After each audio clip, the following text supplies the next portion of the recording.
Join the movement. Create your free listing on www.connector.com. In light of the current climate in America, it's more important than ever for communities to come together. Are you a business owner looking to make a positive impact in your community? Now is the perfect time to take action. By creating a free listing on Connector.com, you can help build a new digital beloved community where everyone thrives. Your business can be a vital resource for residents, offering essential services and fostering connections. By joining our platform, you not only gain visibility, but also contribute to a network that embodies inclusivity, support, and empowerment. Don't wait. Create your free listing on Connector.com, download the app, and help us shape a beloved community for all. Faith in every thread, style in every step. Shop a Stylish Heart faith-based sweatshirts today. www.astylishheart.com. Hey guys, welcome to a Widow Story podcast. My name is Kim and I'm the host. Today is the first episode and I have a special guest, a very, very dear friend of mine, someone that I have known for 20 plus years. Falon Bunner, yay! Hey. So before we get started, I want to ask you guys to please, if you haven't already, to hit the subscribe button and hit that like button and share. So I'm so excited. I'm excited to be here. I'm excited to be here. I'm proud of you. This is awesome. So I'm honored to be here and share whatever, God lead us to share on this episode. Yes. So me starting this podcast, I definitely want to talk about our journey, but I definitely want to, this is like us. We're kind of like in this club, right? That we did not sign up for, and so I definitely just want to not just really just focus on our journey so much, but I also want to focus on, just how God has showed up for us throughout this journey, right? Yep. And so, because it looks different for, everyone. Yes. And, I, of course, know your life, everything that's happened and everything like that, but I definitely want for you to share it because you're probably like one of, and I hate this. I hate when people tell me this, but I want to still say it.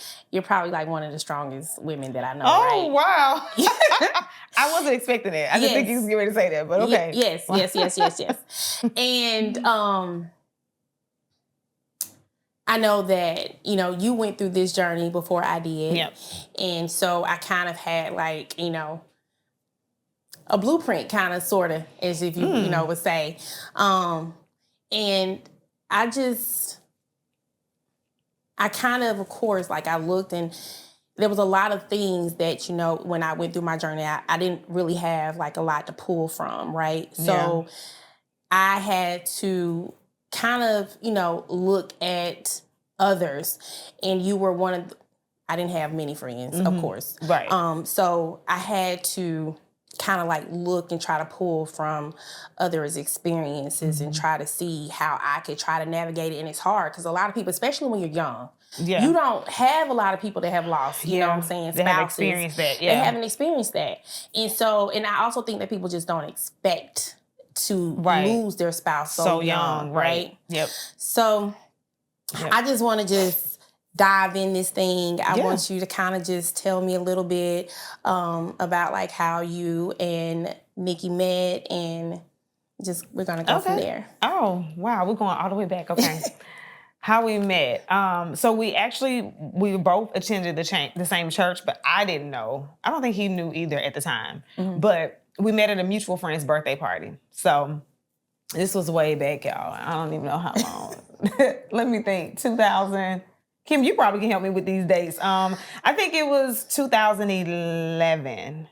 It was 2010. 2010.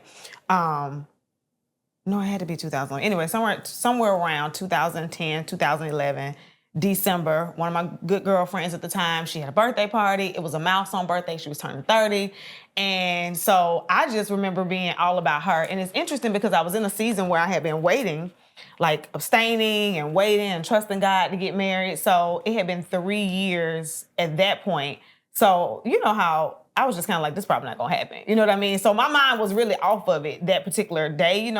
When you're waiting, usually we kind of wonder, like, is this going to be the day, or is this going to be the weekend, or is this going to be the time? That particular, I hadn't gotten to a place where I think I was like just good being single. So my mind was on her. My point of saying all that was my mind was solely on her birthday. I'm big on birthdays. And so I remember being just super excited, getting her a cake, doing all the things to help her prepare for her birthday. So because I had purchased the cake, I actually wanted to get to the restaurant early so I could put the cake in the fridge. We'll have them put the cake in the fridge so we can keep everything good before the party started. And when I got there, of course, nobody was there. And so I was like, you know what? I got a chance to give it to the hostess, and she put the cake up. And I was like, I'm going to run to the restroom. Now, you can see that the table was already set up for a dinner party. So it was probably about easily 15, 20 seats. It's a long table.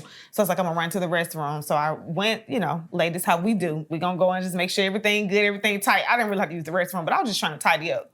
And when I came back out, I promise you, Kim, it was like somebody snapped their fingers and the whole room was full. I was like, and bathroom breaks for us quick, especially when we're just kind of pampering.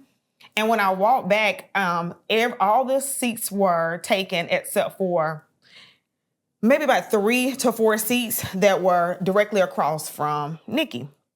And it was him actually and like maybe 2 other guys. And so because I'm single, right, and I see these single men, I didn't want to sit next to them. I didn't even want to sit across from them, okay? So, but I was like thinking to myself, I don't want to make this about me. I remember looking at my friend, trying to give her the friend eye, like, I want to really sit by you. But she was at the head of the table because it's her birthday party, of course. So I just said, you know what? This is not about me. This is about her. So I'm just going to go ahead and just sit at the first available seat because there were other seats all the way down, but then I would have looked antisocial. So I did sit in the seat that was available, which happened to be directly across from him. And just to kind of speed it up a little bit, just small talk at the table. Nikki was just being very, at the time I thought he was being rude. I mean, I thought he was being rude. He was, asking questions about my dress, about my lips, about my butt. He wanted to know, did I have butt injections? He wanted to know, did I have, injections in my lip? And I'm like, this man is a perv. Like, he is just, he's one of those guys. So I remember being like completely turned off by him. His friends were cool, but he had just really he was so rude and he just made me uncomfortable. And I remember like wanting to hurry up and get out of there. So when we got ready to leave, I called one of my good friends on the phone. I was I was talking to him about it. I remember getting home, telling my mom about it because I would travel to Atlanta on the weekends. I lived in Macon, Georgia, but I would drive to Atlanta on the weekends to go to church. And so I was telling my mom about it, and she was like, oh, trust me, he like you, And I was just like, no, he's a judgmental Christian. No, he don't. He too holier than thou. He don't like me. But turns out the next day? Yeah, the next day I was driving back home, and I got a friend request. Now this back in the day, y'all. We're gonna date ourselves. Okay, we're gonna date ourselves at this point when Facebook would say so-and-so became friends with so-and-so, right? So, they would put everything on your timeline. So it showed on my timeline that I guess he had sent me a friend request. And so I went to his timeline to see if he had actually asked anybody else, like at the table, it was some other girls, if he had asked them. And so when I saw that they weren't friends, I was like, okay, he liked me. You know what I mean? Like there's some interest there. So we ended up meeting that way because of course he sent me a friend request. He had a show.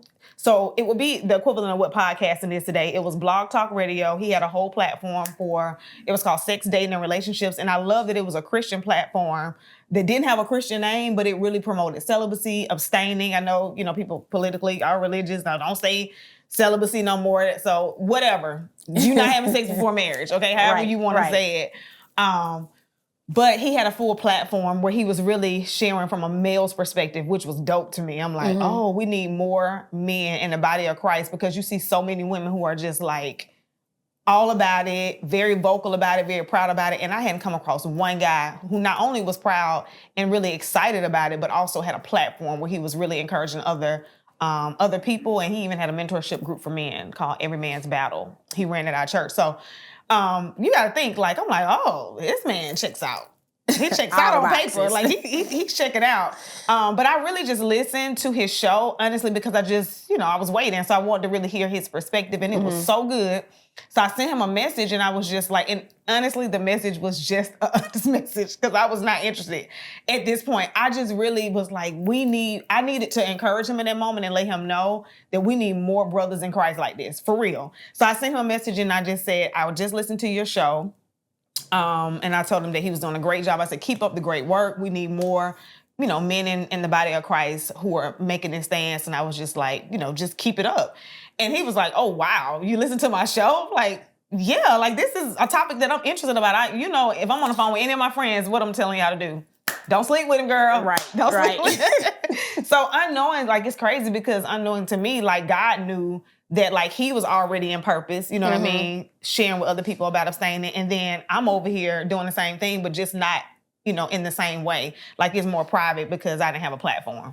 So that's how we met. We met at a mutual friend's birthday party. I'll pause here because I don't know how much you want me to share. I'm going to let you dive in. But well, I definitely want to start there.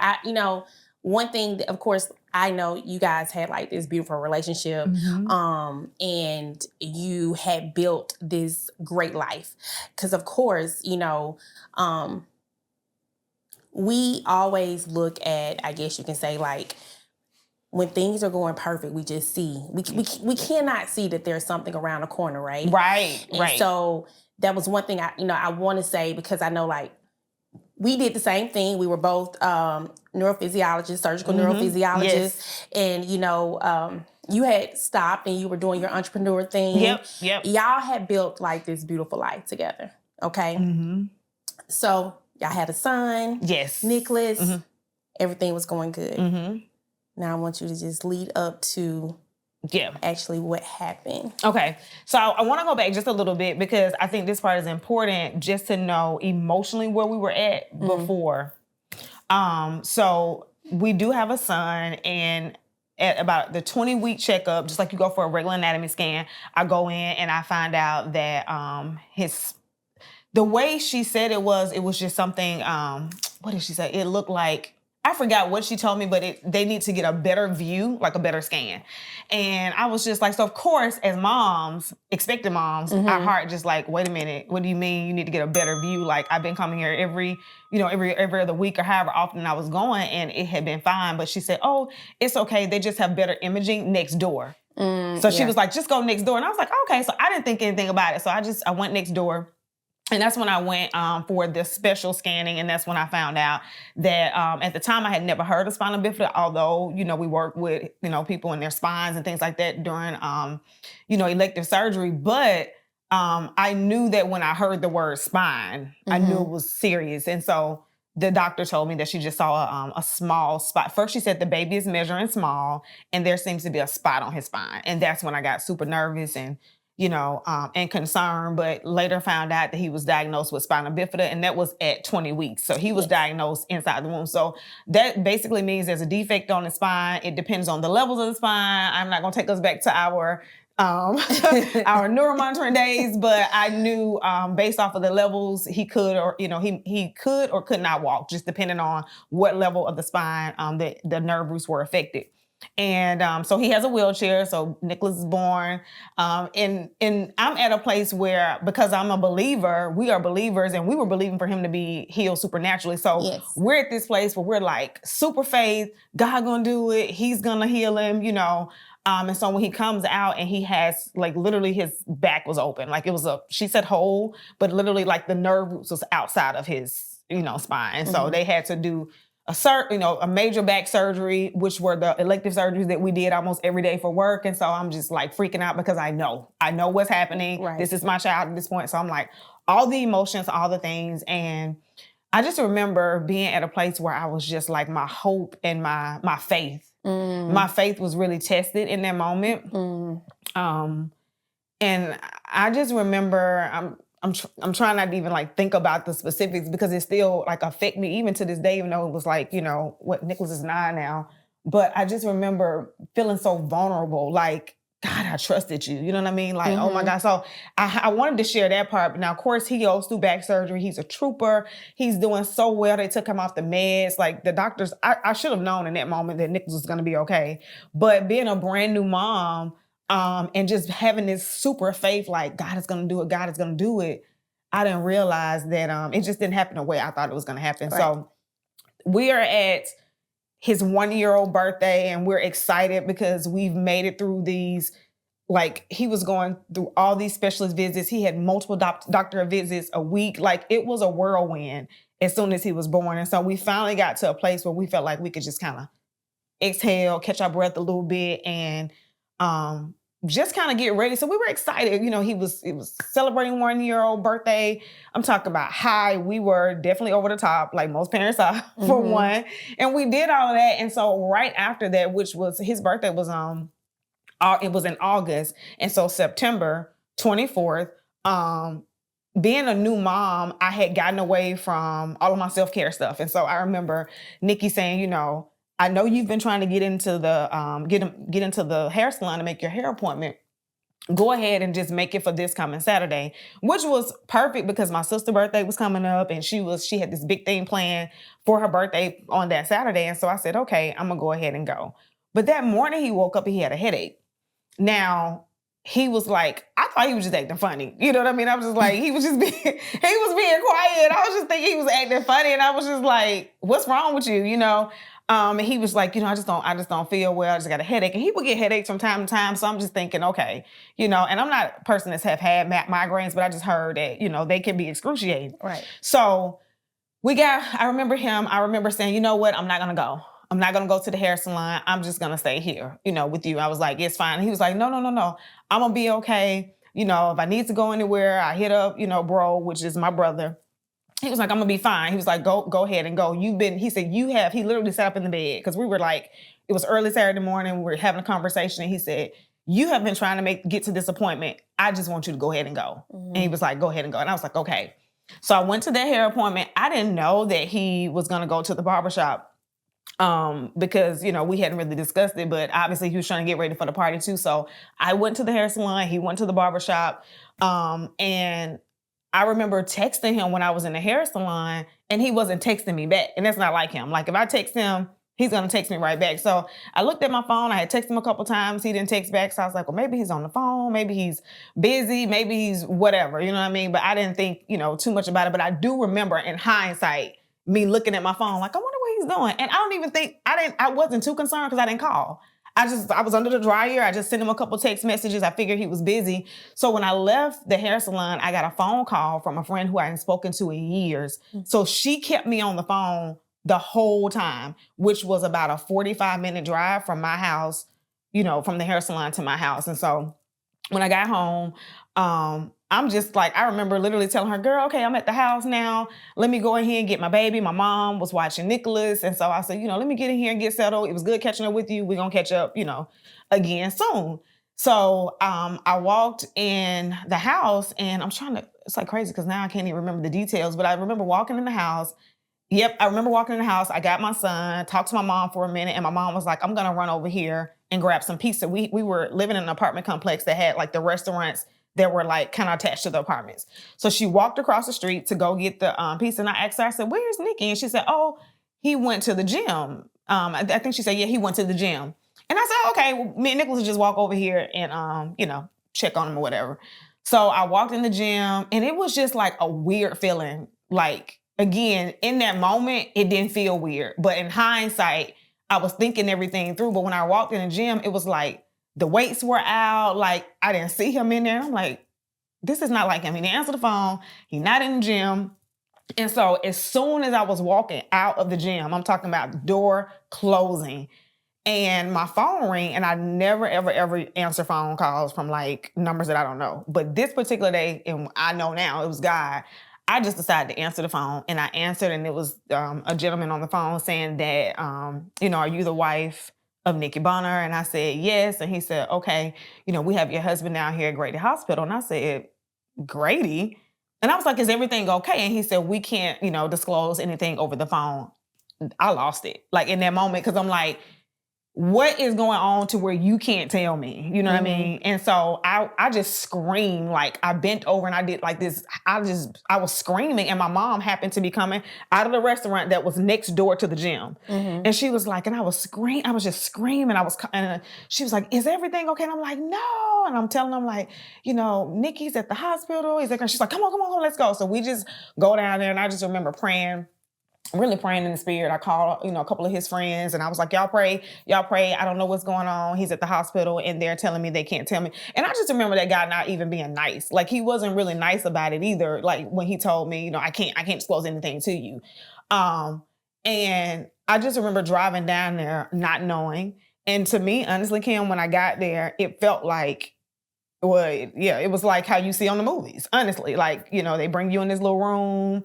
The doctor comes in, all his friends, like the friends that had made it to the hospital, I think it was 2 of his close friends had made it, their wives, of course, my immediate family. We're all just kind of just waiting because we don't know anything. Nobody has told us anything. So I'm on like pins and needles, just wondering like what's going on. And she comes in, the doctor comes in and tells me that basically they said he had a car accident. I think she said they tried to like, resuscitate and all that, like in the ambulance, but she was like, they tried everything they could and they couldn't save him.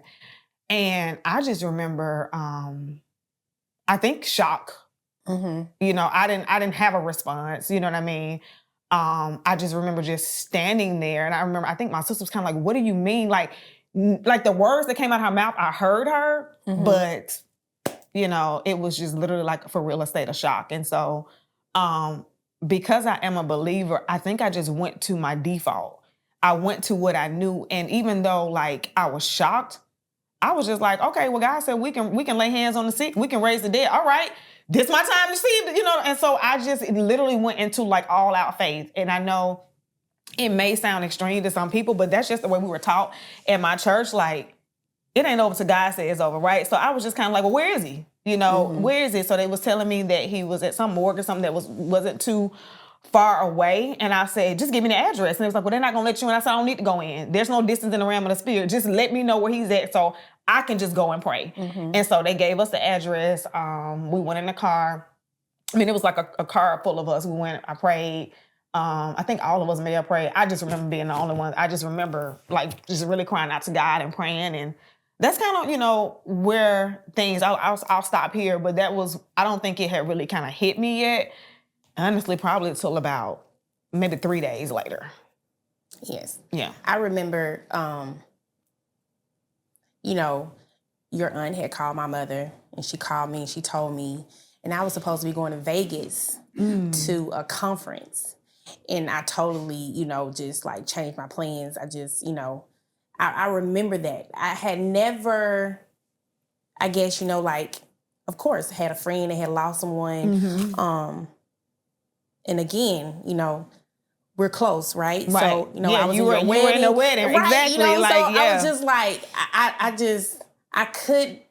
I couldn't imagine what you were going through at that time, And so, and I'm gonna tell you, I did not know what you were doing, but I had a clue. Because I don't know if you remember when I was pregnant and with my daughter. Yeah. And I remember she was, wasn't growing properly. Right. And I remember you just talking to me. You was just like, hey, it's not over. And so I knew the process that you were going through. It was just like something hit me. I was like, I didn't speak to you or anything. Right. I just knew the process. I knew. So where, after all of this happened, how did life look for you? So immediately after everything, so just to give a little more context, we were living in an apartment and we had just given our notice maybe days before. We had just gotten approved for our house. We had been believing for a home. We were, I think it would have been his second home, but it would have been my first home. And so we put our first home together. So we were just on this high. Nicholas' first birthday, just got the pre-approval for us to begin shopping for houses. Nikki gladly went over there to the complex. We had been over there, I think, a few years and gave them our notice. So we had just given them a 30-day notice. And so I couldn't, and we were like, pretty much like I I knew I couldn't go back there just because like they had already pretty much rented out the apartment. So I just went straight to my mom's house. Of course, I needed that support, but like I like to say, I went to my mom's house and never went home. You know, of course, I went back maybe 3 or 4 days before we moved out with a few of his friends, a few of my family members, and they thank God I just had a very supportive system because I still was not in a place where I didn't even have the strength to pack. I couldn't look at his stuff. I couldn't, you know, that kind of stuff. And so all of his friends, well, not all of his friends, one of his friends came over and packed his stuff, and my brother-in-law. So one of his friends, Rob, love him and his wife to pieces.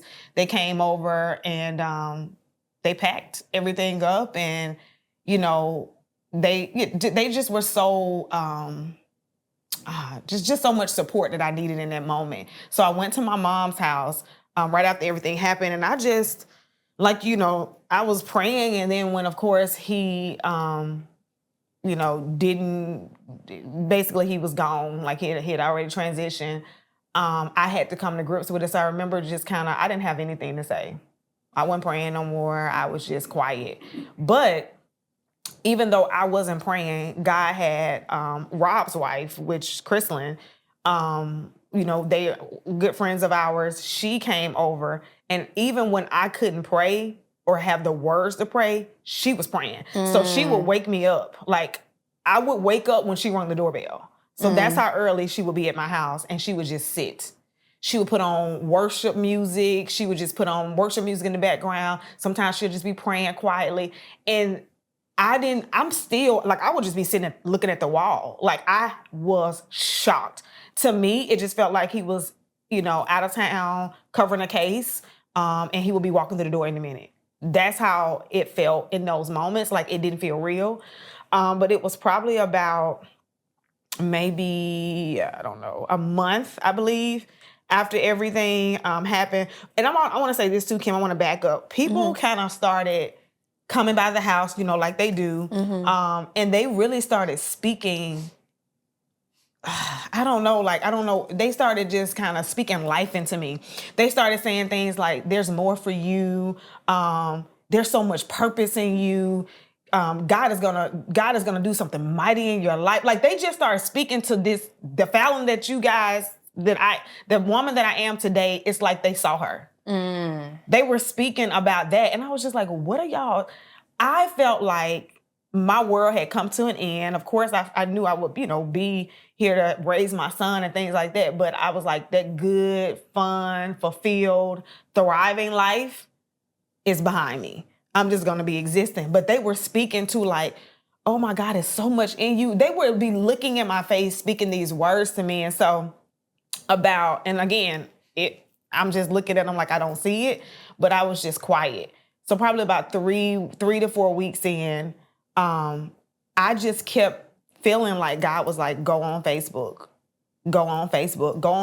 Live specifically. And I love to to share with people that, because as Christians, I don't think y'all realize, but God literally is so intentional. He speaks in specific instructions. And sometimes we think like, is that God? I don't know.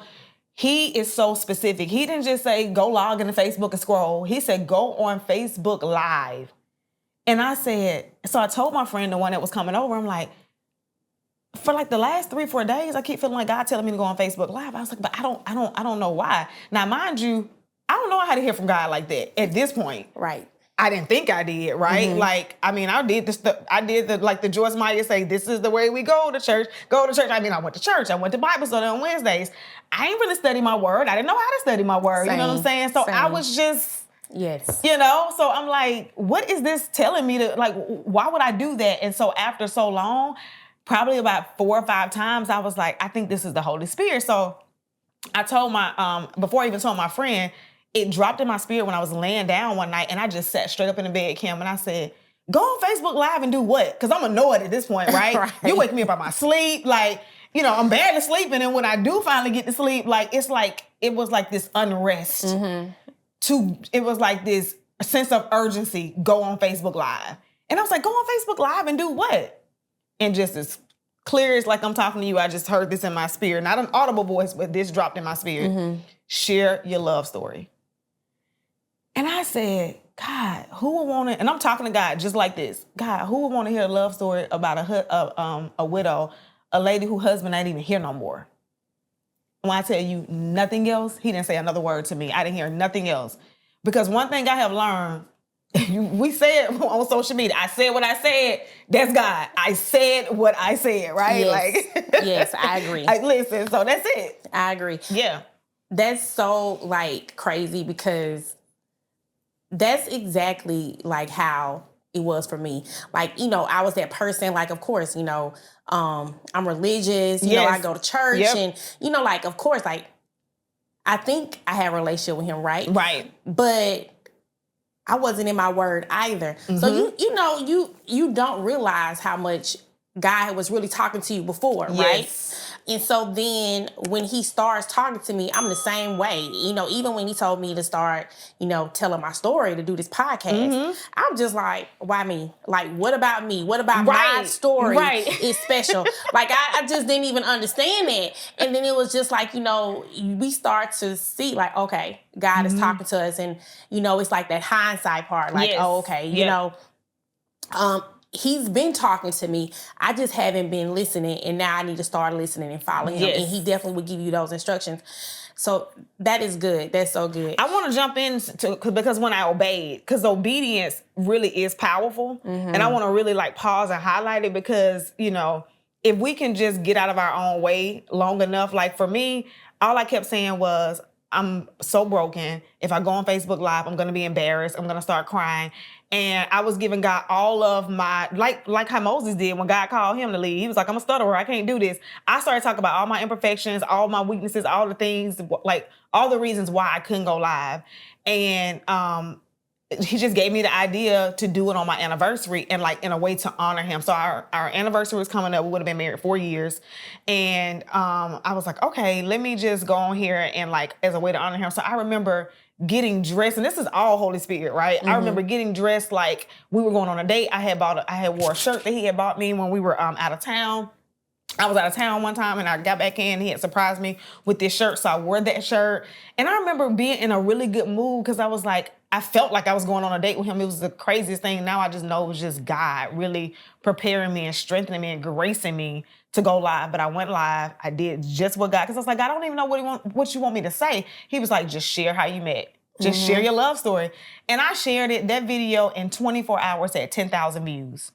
Now, I didn't know it had 10,000 views, but y'all know the people on Facebook, they gonna let you know. They screenshotting and DMing me, and I'm just like, why y'all so concerned? Like, I don't care. I want my husband back. Like, I don't care about these views. I don't care about these. It's like I still couldn't see in that moment that God was birthing something so big out of the pain that I had went through. I couldn't even see it in that moment because I was so hurt. Yes. And speaking of birthing, because I definitely want to get to that. I want to get to that.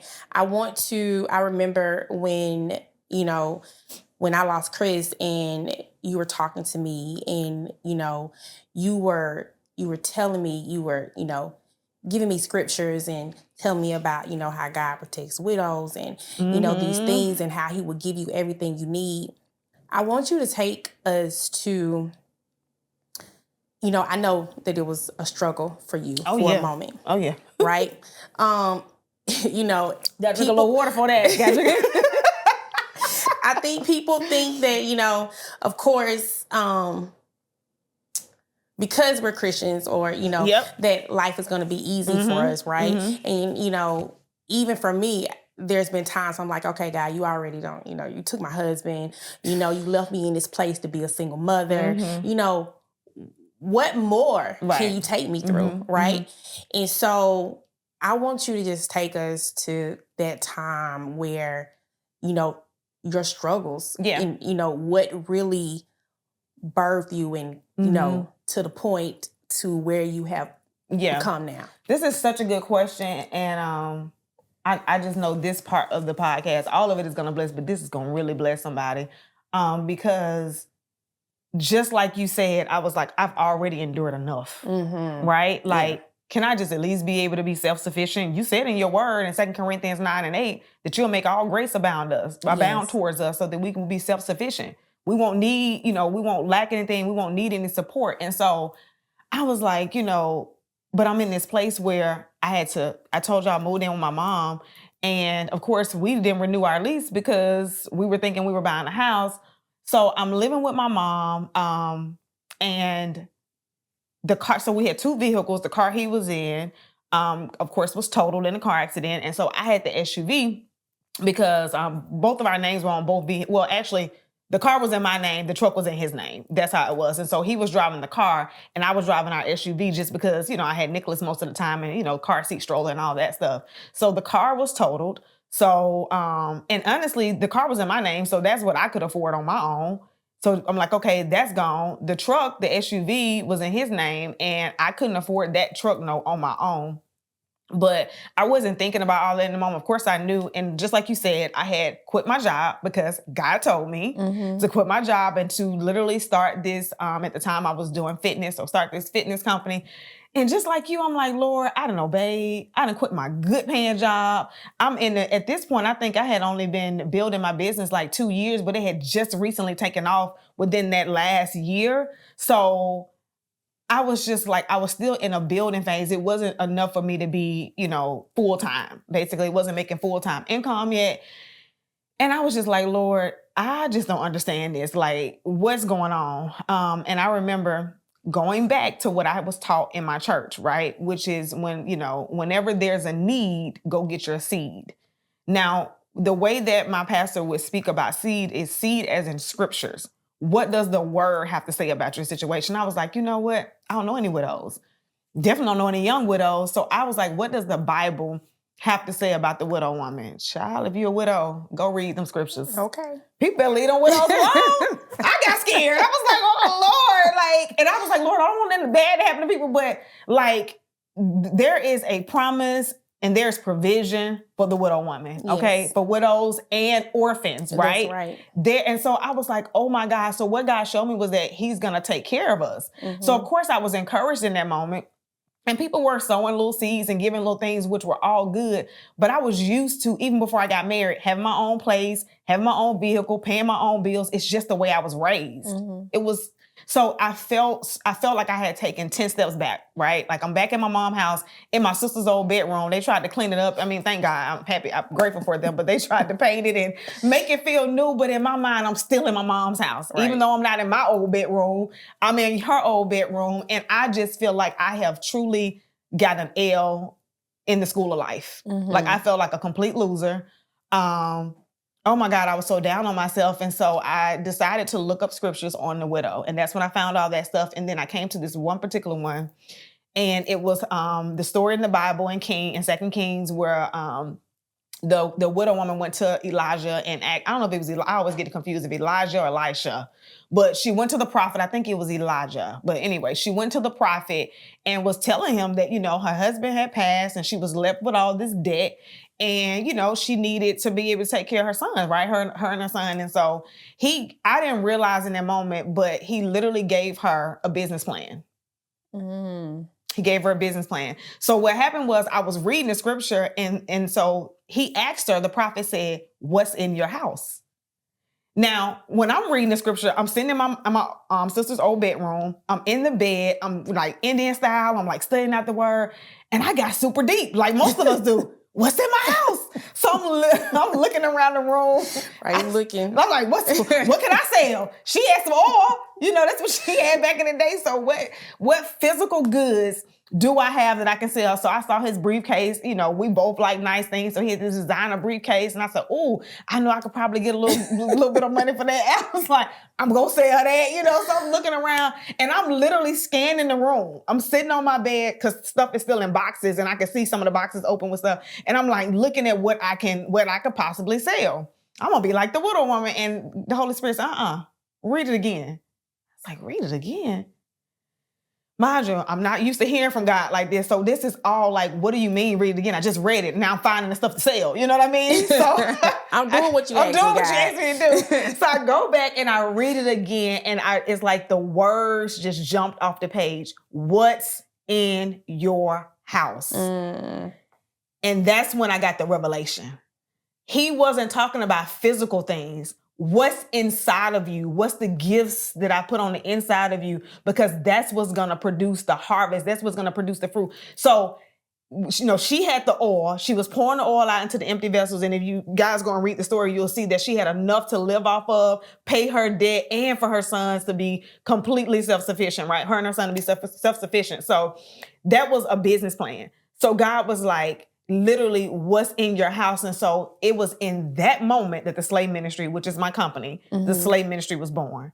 Now, mind you, it was just a name. It was just some words on a paper. I had went and got some little letters from Michael's. Y'all better figure it out. Listen, I went and got some little letters from Michael's, spray painted them back in the day. We're talking about 2017. I put it up on my mom, let me use her guest bedroom for an office. And I didn't realize in that moment, it was like vision was coming alive. I was birthing something completely new. I was birthing a whole ministry that was getting ready to change women's lives, and I didn't know it. And that's what I want to even encourage you in this moment for you too. Because my accountant said something to me. I know my accountant, but she's aligned. When you have aligned people in your life, God will use anybody to speak through you. True. And she was sharing this with me, and she said, Falon, when we're going through things, it's never for us. Yes. It's never for us. It's always for somebody else. So I didn't know that the struggles, because financially we hadn't lost everything, just to give some more context. Like also in that same room, I'm sitting there.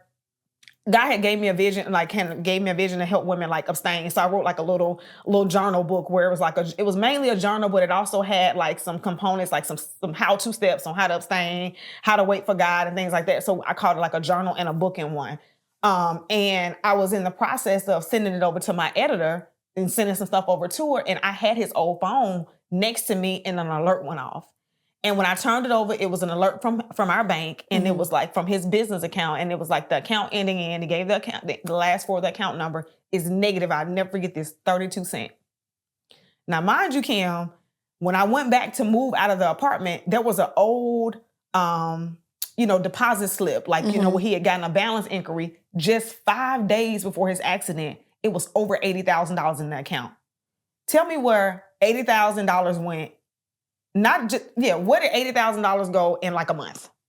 Because we're talking about, we just had the funeral. Like when this happened, like this was fresh. And I just sat there and I said, what happened to our money? Because I'm thinking, like, I'm literally not even having money to pay for the homegoing service. Like, it's a whole, I'm going to write a book. So y'all just, I'm going to put all the details in the book because but just know there was money that I didn't even realize that we had until after the fact, but it was gone. You know what I'm saying? And so my son and I were literally left with nothing. I'm talking about zero. Okay. We had maybe a couple $1,000s in our, joint account. Of course, they gonna take you so far when you're not working. Right. So that's all I had to my name. And God gives me this vision of the slave ministry. And so I realized in those struggles and the financial strain, my truck ended up, I told you guys that, the car was totaled in the accident. And then I'm sitting there having, trying to get myself together. I'm at Grief Share.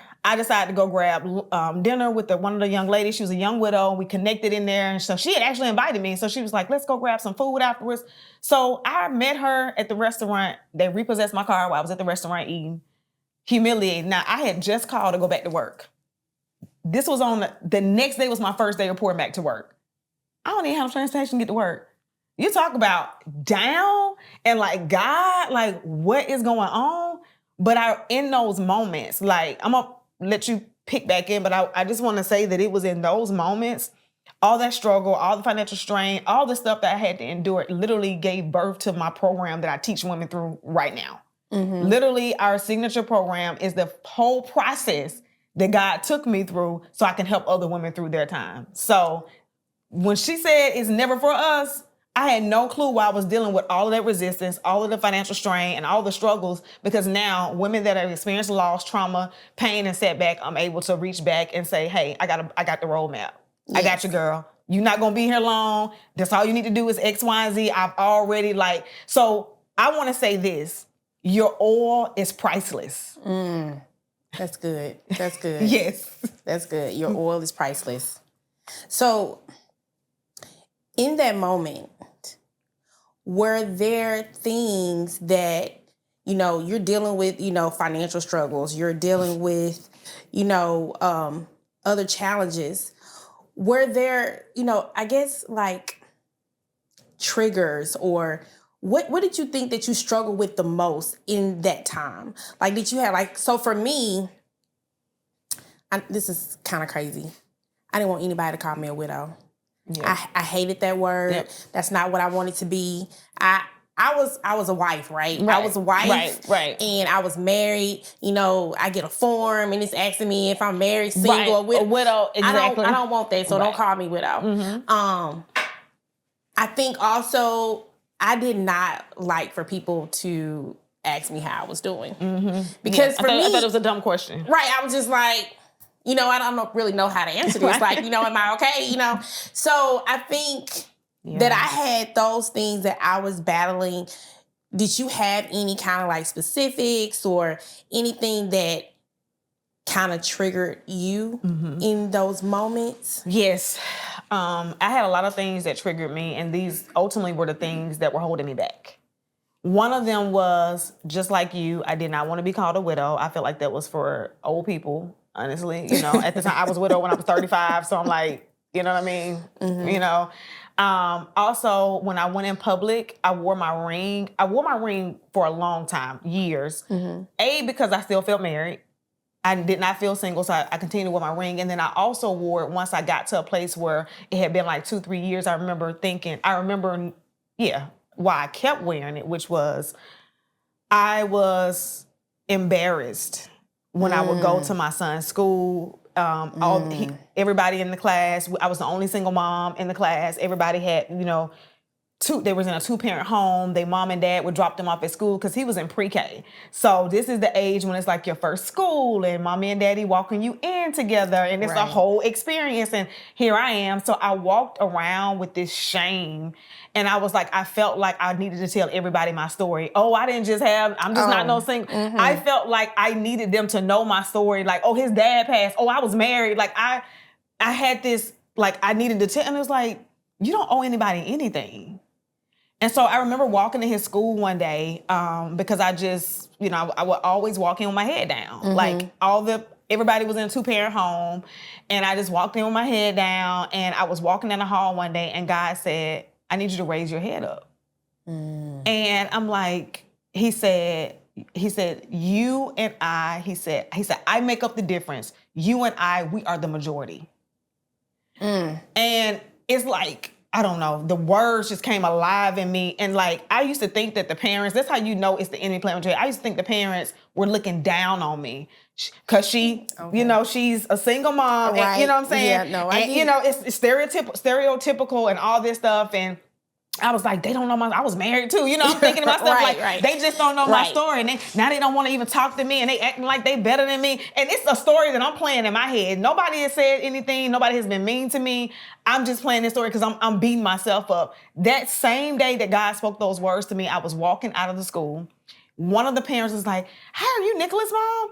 And I said, yeah. She told me her son's name, and she said, Nicholas, my son loves your son. He has a birthday party. Would it be okay if Nicholas came?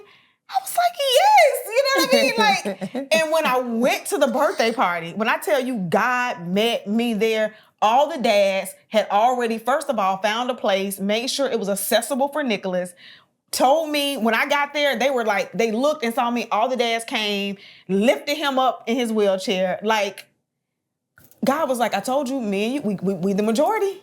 And so what I want people to understand is, because I think sometimes as Christians, we get so deep, God works through people.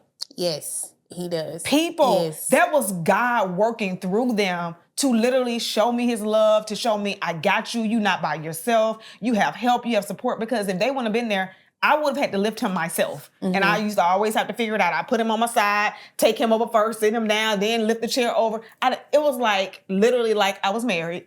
Like my husband was there. Like, and that's how God, he kept showing up. But it was like, it was holding me back. So that's definitely one of the things, was me feeling like the people were looking down on me. I would be in the elevator with people, and I would literally just drop my head.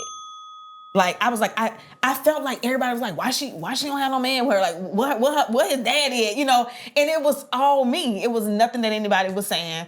And I think that was the main part. And then, of course, like you said, being a widow, I also felt like I had a point where I was not angry with him, but I'm like, I'm down here by myself. You know what I'm saying? Like having to fend for myself. So I had it was this emotional roller coaster where I would go get angry. I would be sad. I would be mad. Like all these things, because just like you said, we were building and we were at a really good place in our life. You know what I mean? And I felt like I was just left by myself. Yeah. No, I get that. And I remember, I remember seeing you when you came to my house afterwards and you had picked up, you had to pick Nicholas up in the wheelchair and stuff. And I just remember because I had just a few steps and I was just like, dang, like, that was one of my moments where I thought like you were so strong because how, you know what I'm saying, are you dealing with all of this? And I can't see it right now because I just felt like my husband did so much for my boys, right? And so I was just like, okay, God, like, I need to be there for them. You know what I'm saying? And I just remember like just seeing your strength in that moment. It was just that moment. And I'm going through my own thing, right? But just seeing your strength, like you didn't complain. I think I was trying to help you. You was like, no, girl, I got this. I do this all the time. And I was like, oh, okay. And I'm like this little weak person. I'm like, I'd probably be crying if I got to pick it up, right? So I was just like, okay, guy, like, how are you going to help me get through this? And I think that is good that you said that, it was kind of like those men were like your husband. I had ran across a podcast. And, well, it wasn't a podcast. It was just like it was on TikTok. Someone was talking and she was just saying how, after she had lost her spouse, how God now was her husband. Yes. And he kind of just comes through and make these provisions for you. He does. Just within my journey, I remember, being in our field when we was like, being neurophysiologists, that the times in our schedules is so unstable, right? Unpredictable. Just so unpredictable. And Chris used to just be available. Like he would make himself available. Like if I got stuck in a case, he would just take out work. He'll go get the boys. First day of school, for Christian, he was there. Some days I would have to work. I couldn't even go. Like, you know what I'm saying? Yes. But Chris would do all of that. Right. So, when he passed, I couldn't understand how I was going to be able to stay in this field. And so I remember my boss, because my boss had met him, and I remember my boss, when I said I was coming back to work, he was just like, I can't believe you coming back to work. And I was like, well, I got to make money. Like, I don't know what you want me to do. He was like, but I know Chris did so much for you. Are you going to be able to handle this? And I was just like, yes, I'm going to have to. I'll find a way. Yep. And so, of course, I decided at the time I was a regional manager in Georgia, and I ended up deciding to just go back down to being just like a regular clinician. And so I ended up moving to Texas, and I wasn't even here in Texas for a month, right? And God said, quit your job. And I was like, okay, I'm going to start working on my resume. I'm going to start working on my resume. Wow. I'm going to look for a job. And okay, as soon as I find a job, I'm going to quit this job. I got you, guys. Because I didn't know how I was going to be able to be there for my boys, right? Right. And my youngest one was going to be starting kindergarten, so he had never been to school. And I'm just like, I have to be there for him. And so I'm steady trying to do this. God said, I didn't tell you. I did not tell you to keep working. Wow. I said, quit your job. And I just remember, I was like, okay. And I was just like, okay. And so it was just like I couldn't even breathe that day, right? I couldn't breathe. Wow. I called my boss. Now, he never answers the phone for me, right? And I'm just like, don't pick up. He picks up the phone, and I was just like, I can't do this anymore. Like, I need to be there for my boys. So I'm not going to be able to work anymore. And he kept saying, well, Kim, what are you going to do? What's your plan? And I'm like, I don't have a plan. And he was just like, Kim, like, what are you going to do? He asked me like 3 times because I don't think that he could believe it. I couldn't believe it.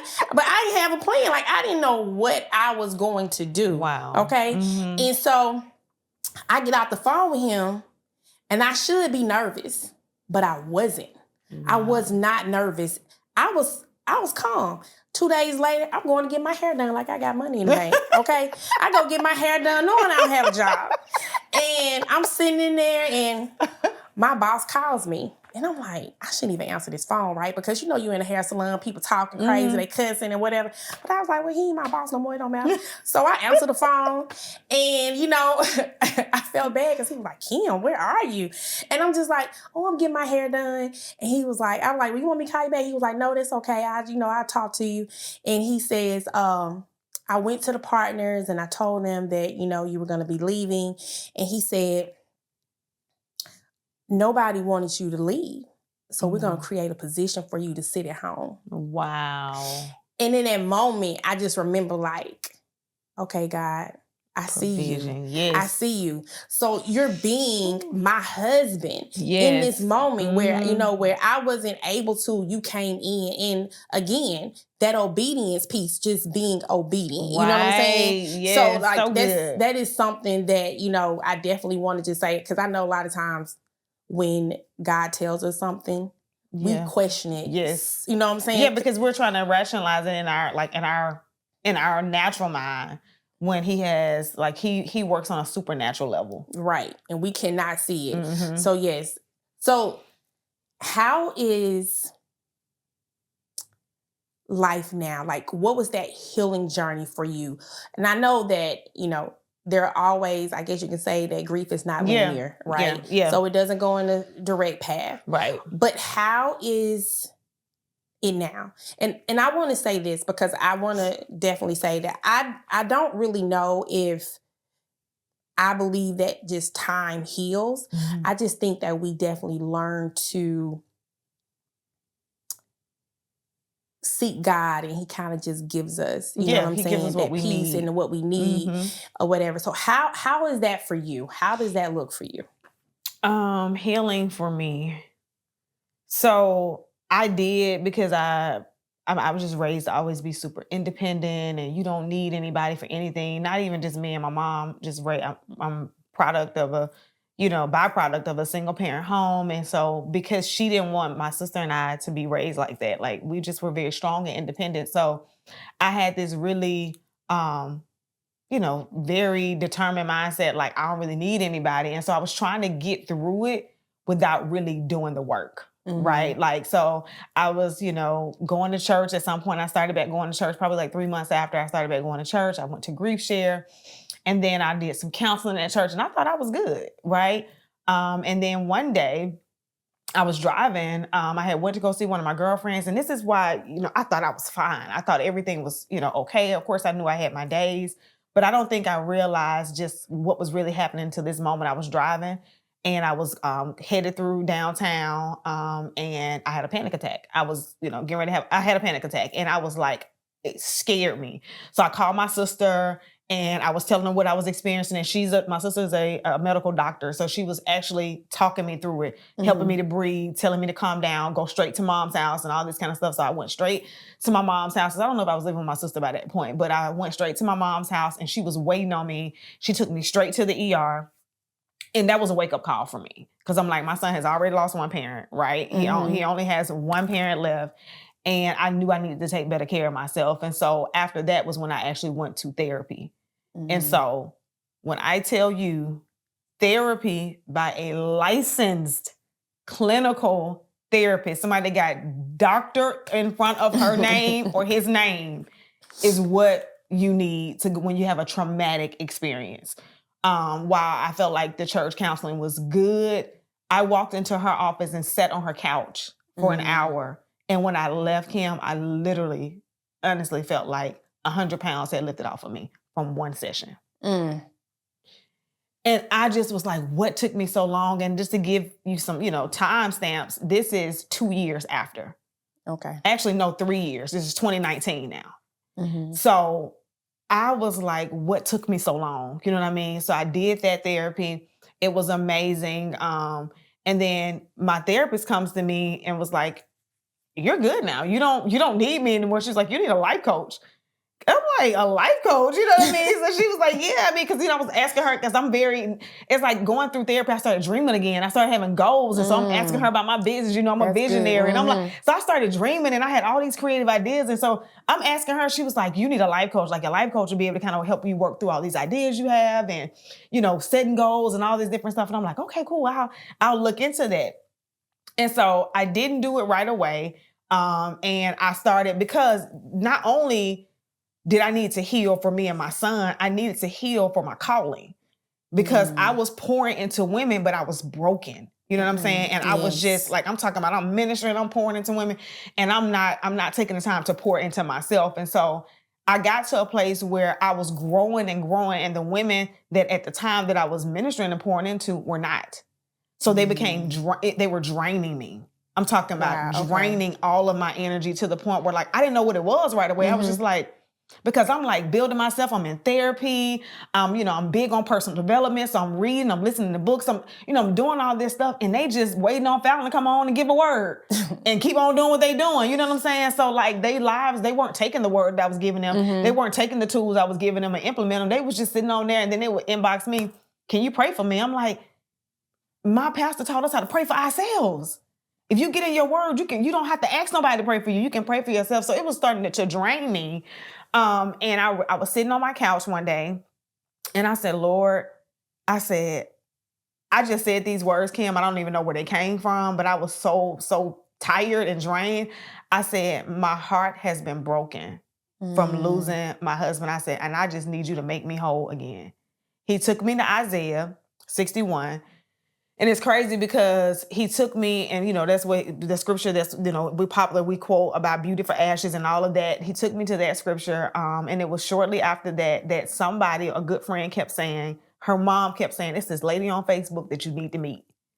And she was like, y'all doing the same kind of thing, both of y'all coaches, and I just think y'all can be a blessing to each other. And I'm thinking, now this is one of my friend's mom who don't do that. Like she ain't even on Facebook like that. So she definitely not trying to connect nobody on Facebook. And I was like, I laughed it off the first few times, but she wouldn't let up. Every time she would see me, or one time she'd message me like, I just really think y'all need to connect. And so I'm like, I don't want to connect with another coach. You know what I'm saying? Like, I don't really see what's the reason for that. So I didn't obey. I didn't listen to her. I did not reach out to her.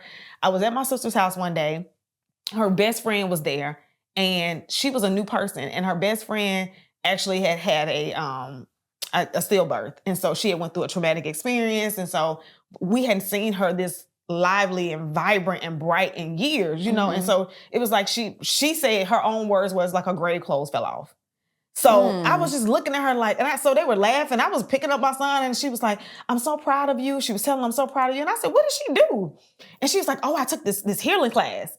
And she's like, it's this course I took, it's this healing course. And I was like, what was it about? And so she was telling me a little bit about it. And I said, because my brain is wired for marketing and business, that's my degree. I was like, how much is it? You know what I mean? I was like, because this woman has really changed your life. Like, how much is it? She's like, oh, I think it was like I think she told me like $200 or something. I don't think it was more than that. And I was like, that woman don't know what she got in her hands, do she? And she was like, what do you mean? I said, that's so cheap. And I was like, you are a new person. I don't think she realized what she has in her hands. To me, she don't know her oil is priceless.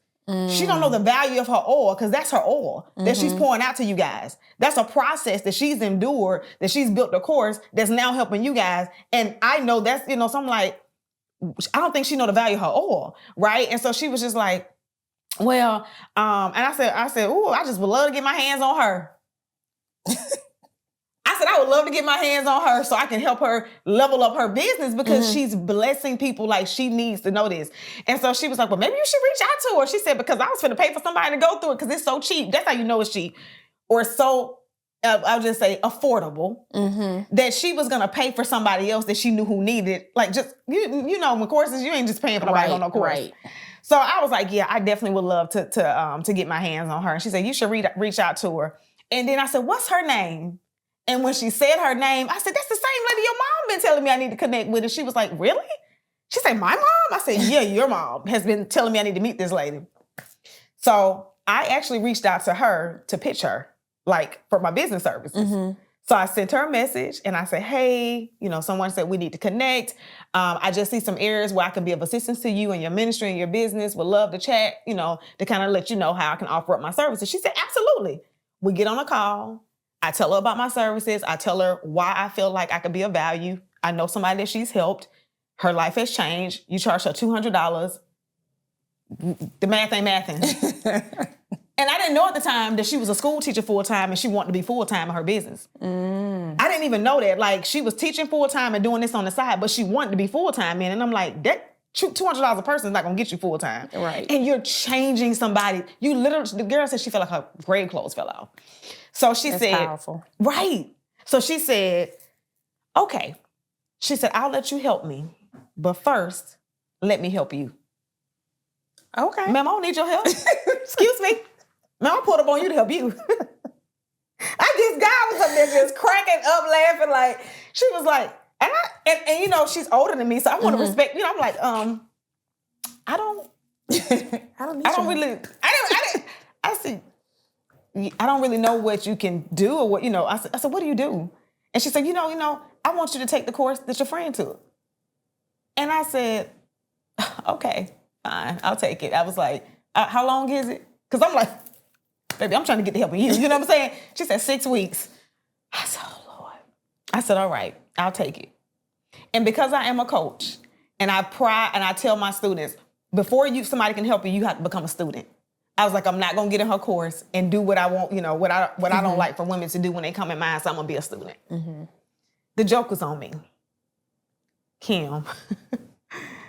Oh my God, that woman helped me so much. And she said, that's just who I am. I like to help people before I, let them help me. And I said, okay, fine. So I went through her 6 weeks, and it was literally life-changing.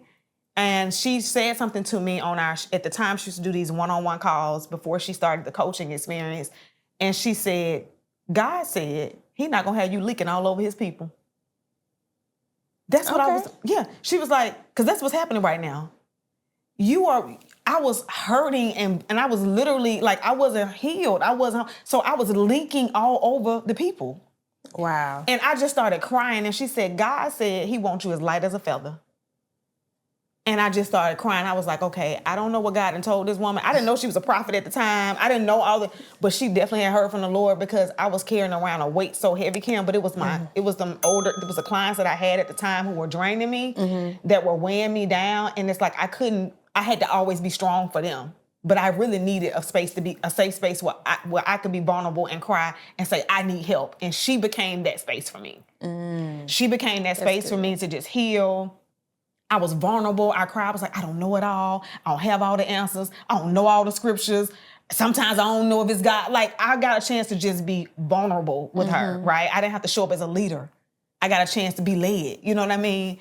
And it changed my life. And so that was an integral part of my healing because after that is when God took my ministry off in my business. Everything took off like probably 6 months later. After I took her class. I graduated from it in June, and by February of that next year, we was on the up and up, you know what I mean? So I realized, and a lot of people need to understand too, unforgiveness will keep you stuck because a part of it was unforgiveness and hurt and pain and harboring the past and what happened to you. It not only had me stuck, it had my money stuck. Okay. Okay. And I agree with that. I totally agree with that. And I think that I'm still learning to, forgive. And like you said, I was mad. Yes. I was mad because, you don't want to be in this position. Yeah. I didn't want to be a single mother. I didn't, there's just so many things that I just did not want to do. Like, why did you get on this scooter and why did you go do this and why did you die? Like I was pissed about that situation, right? Yep. And so I probably say, maybe about a year ago, I started, letting that anger go. And it's still a work in progress for me, but I know that, that is something that I have to let go and I'm letting it go. But it definitely, I can tell that it held me back and, in just my growth. So And I was successful, right? Like I had hit some milestones in my business, but it was through hustling. Like it was hard. It was like I was like climbing this uphill mountain. But after I did the work to heal, it was a flow. It was effortless. You know what I mean? I was like, oh my God. So I realized that stuff was really, it was harboring unforgiveness and really trying to hold on to my past life because it was good. Like I like to say too, some people like it's hard for you to let go, or, you know, when something is bad, you know what I mean? It's just kind of like, you know, it's for me, it was like, I didn't want to let go of the good life that I had. You know what I mean? It was such a good life. And what I needed to realize and what I teach my clients now is that was good, but God has more. Right. Oh, yeah. Okay. That was the part that I didn't see. That's good. Yeah. That's good. So, just another little question. We're going to pivot just a little bit, okay? Just a little bit. So, I mean, you know, I guess, let me see how I'm going to ask the question. I'm scared. Wait a minute. I'll start with me first.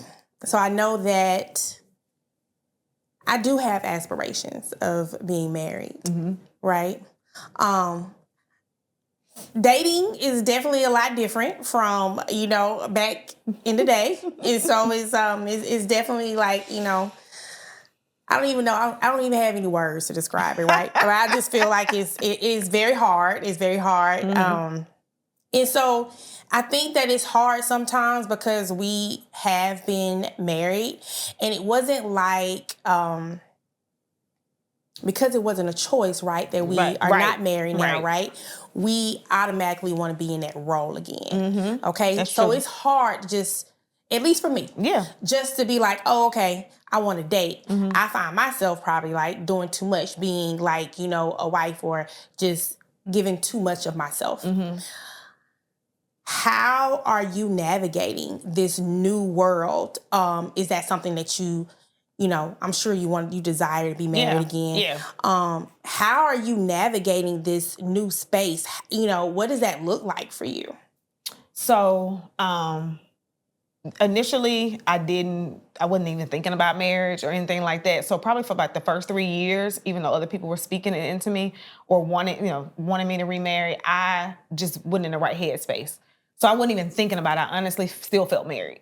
So year 3 was probably when I opened up my mind, or maybe year 4. I think it was year 4 when I was like, okay, I want to open up my heart again for love.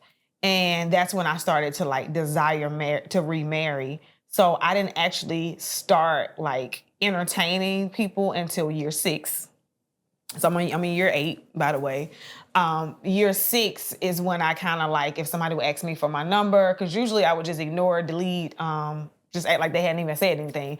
But then in year 6, I was like, okay. And this also is good because I went back to therapy.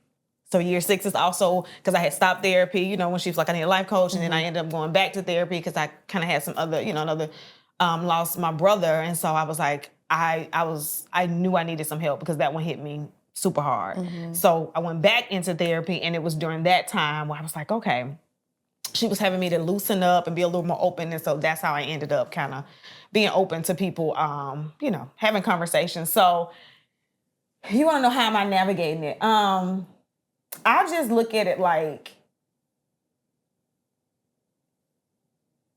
this is what I've learned. Although the times may have changed, my values have not. Agreed.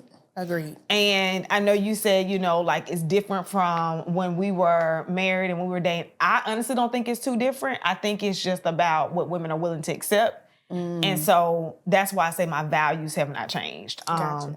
And I had to even learn that recently, but just like, you know, just staying true to who I am and my values and not letting that change, you know, it's not circumstantial, right? It's literally like, this is who I am. This is how I live my life. And if your values don't align, then they just don't align. So that's how I'm navigating it, is just making sure that I stay true to who I am, my values, and not allowing anyone to kind of, you know, to really change who I am at my core, which is I'm a woman of God, you know, my faith is really important to me. And if that's just not the path that you're walking, we're not going to be able to connect. Yes. Yes, I agree. I agree. So I guess that's totally, like for me, that's the path that, I'm on. But I can say that it took me a while to really realize that. Mm-hmm. It took me a while to realize that I think that like I missed conversations. Yes, I missed companionship. Yes, I missed all of that. And so it took me a while to realize that a lot of things, even, I was the girl that, I definitely would write in my journal, like exactly Mm-hmm. like what I wanted in a man, Mm-hmm. right? And then I felt like I would talk to someone that I thought had those like, attributes. Yeah. But then they didn't have, like, they weren't aligned with God, right? And so then it would cross. And we have, like, not that they were a bad person. Right. They were still a good person. They just weren't on the path that I was on, exactly. right? That's it. And so that's it.